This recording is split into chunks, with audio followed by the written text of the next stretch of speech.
Saviez-vous que Dark Vador a entraîné l'équipe nationale américaine de karaté? Non. Eh bien, on en parle tout de suite. If you give everything you've got, everything, with all your heart, you'll be winners. That I promise you. You can be the best of the best.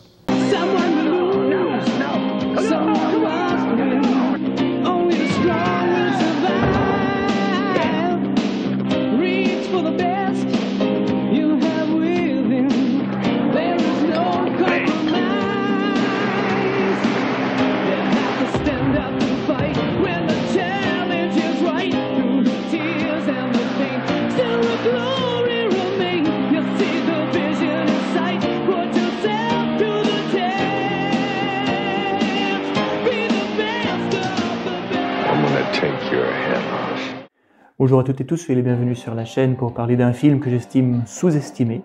Vous l'avez vu sur la vignette de la vidéo, il s'agit donc du film Best of the Best.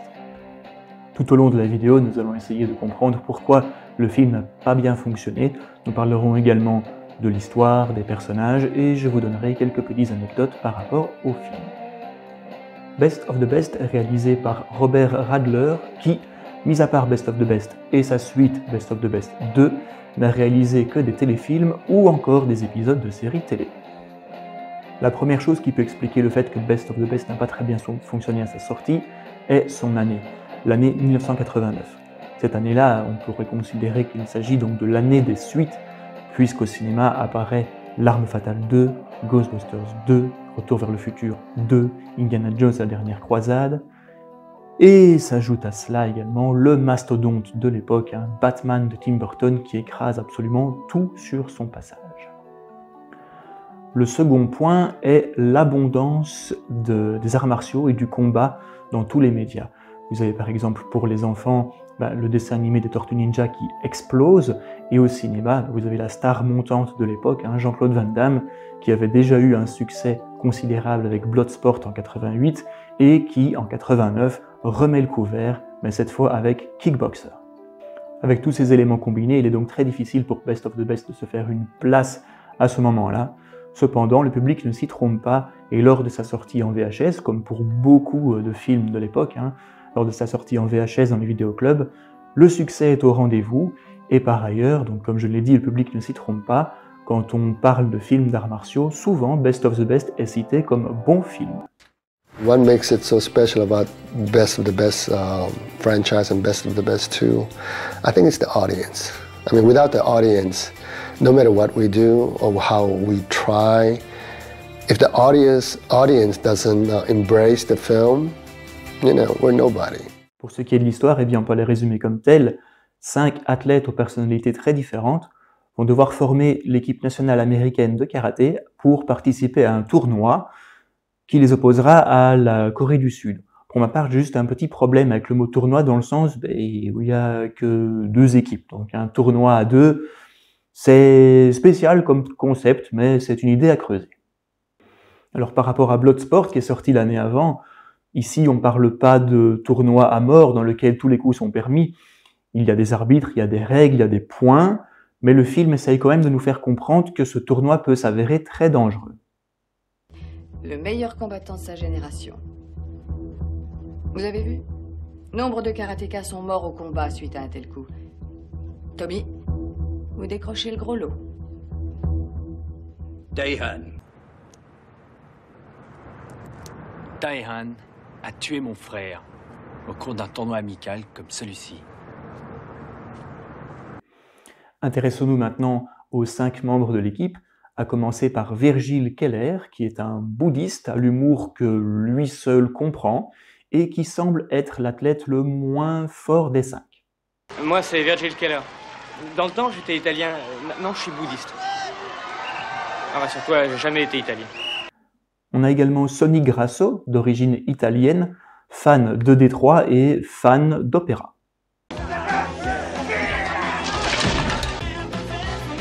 On se croirait à Détroit.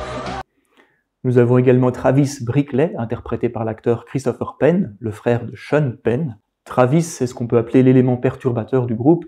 Ce cow-boy un peu raciste aura le plus de mal à s'intégrer à l'équipe. Si tu continues à bouffer cette merde, tu vas devenir comme le jus de citron du bout de la table. Tes yeux vont se brider, ta queue va rétrécir, et tu feras marcher ta geisha à la baguette. Travis est toutefois un très bon karatéka, au style tout en puissance et en force. Je vais tellement te foutre la gueule de travers, tu ne crois même plus chez toi. On dirait que Brickley a repris du poil de la bête. Il cogne sans relâche Sean Moon, et d'un dernier coup droit, Nous avons encore Alexander Grady, qui est interprété par Eric Roberts, le frère de Julia Roberts. Pour ce personnage, intégrer l'équipe nationale américaine de karaté est un véritable challenge, car il a été victime d'un grave accident il y a 2 ans. Vous êtes absolument sûr de votre coup en ce qui concerne ce gars-là, c'est Alex Grady? J'étais là quand il s'est fait coller au tapis il y a 2 ans. Il a une épaule complètement foutue. Et ton épaule, qu'est-ce qu'ils en font? Mon épaule va parfaitement bien. Si tu trouves que des os en plastique et une broche en acier, c'est le nec plus ultra, alors en effet, tout va bien. Ton épaule est fichue, Alex. Alex Grady est veuf et a un petit garçon de 5 ans, Walter. C'est également donc le vétéran de l'équipe nationale américaine et il fera parler de toute son expérience et de toute sa puissance face à Se-Jin Kwon. prend la mesure de son adversaire. Kwon attaque et d'une prise bien sentie, Grady le clou au sol et marque. Kwon se venge en lui décochant un magistral coup de pied dans la mâchoire. Grâce à Alexander Grady, les Américains s'apprêtent à faire une jolie remontée. Et enfin, il reste Tommy Lee, interprété par l'acteur Philip Rhee, qui est un véritable artiste martial.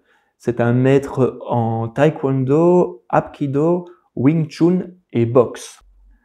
De par ses capacités, Tommy sera amené à affronter Dae-Han, véritable légende du taekwondo et dernier atout de l'équipe coréenne.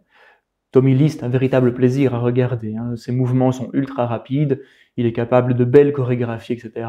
C'est vraiment l'attraction du film.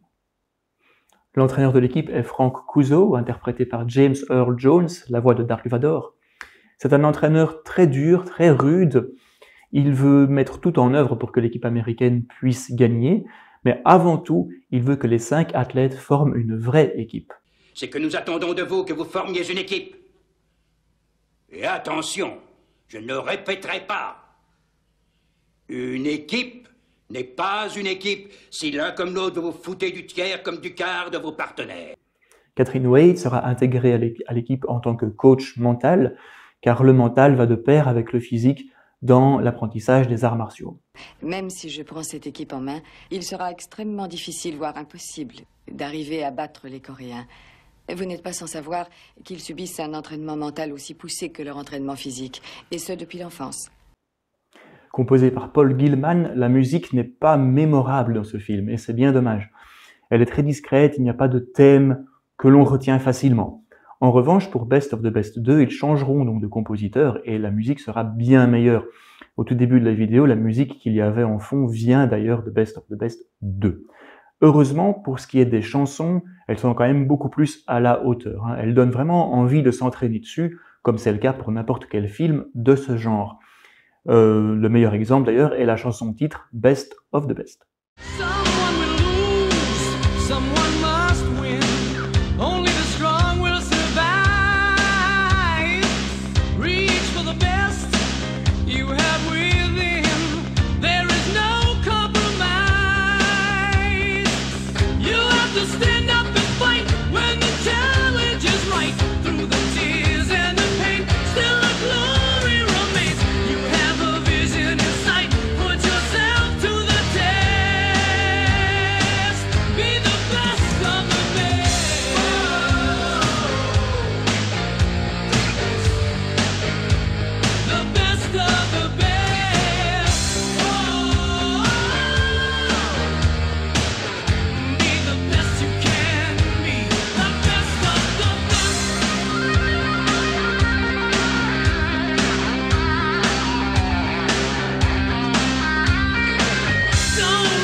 Comme mentionné plus tôt, le tournoi est contrôlé par des arbitres et est régi par certaines règles que voici.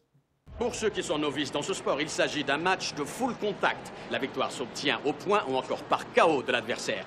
Le full contact est une combinaison de taekwondo, de karaté, de judo et de kickboxing. À l'issue de 3 rounds de 2 minutes chacun, l'arbitre fait le compte des points obtenus de part et d'autre. Avec cet extrait, certains auront peut-être reconnu Ahmad Rashad, qui est un commentateur sportif et ancien joueur de NFL, qui interprète ici son propre rôle. Dans la vraie vie, Tommy et Dayhan sont frères. Il s'agit des frères Simon et Philip Rhee. Et évidemment, tout ce que les gens attendent dans le film, c'est leur affrontement, qui est vraiment super bien chorégraphié. C'est un plaisir à regarder. Tout le monde attend ce combat-là, c'est vraiment le point culminant du film.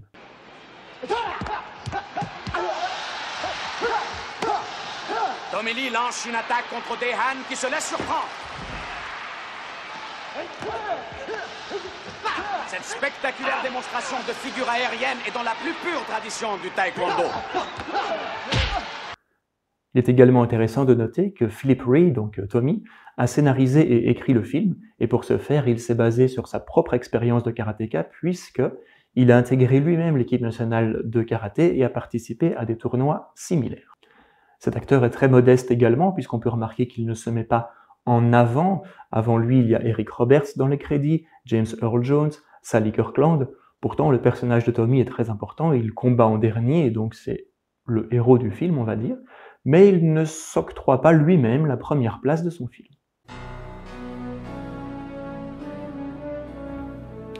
Nous arrivons donc à la conclusion de la vidéo dans laquelle je vais vous donner mon avis par rapport au film. Alors le film a été critiqué à sa sortie, il a été qualifié de sous-Rocky, et son côté trop larmoyant lui a également été reproché. Pourtant, à y regarder de plus près, Best of the Best sort de l'ordinaire et est intéressant quand même.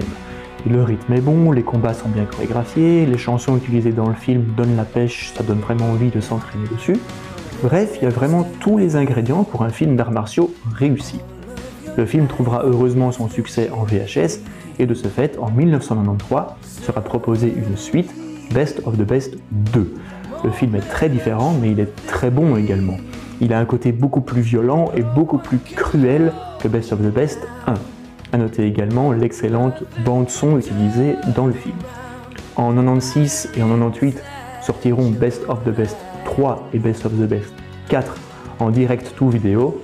Ces films en qualité sont moins bons et sont très dispensables pour une personne qui voudrait s'intéresser à la franchise. Si vous aimez par contre les films d'arts martiaux dans l'ensemble, je ne saurais trop vous conseiller que de regarder Best of the Best. C'est un bon film de karaté, pas le meilleur certes, mais il a le mérite d'être regardé au moins une fois. Nous arrivons donc à la fin de la vidéo comme je l'ai dit. Si vous avez vu le film Best of the Best, je serais curieux de savoir ce que vous en pensez en commentaire, donc écrivez-moi un petit commentaire par rapport à ce film. Si la vidéo vous a plu, n'hésitez pas également à y mettre un pouce bleu, n'hésitez pas aussi à la partager avec des amis qui aiment les films de combat. Et si tout le contenu pop culture de la chaîne vous plaît, eh bien n'hésitez pas à vous abonner à la chaîne. Ça coûte rien, c'est gratuit et c'est toujours très plaisir. Moi je vous dis à bientôt et à une prochaine vidéo. Ciao!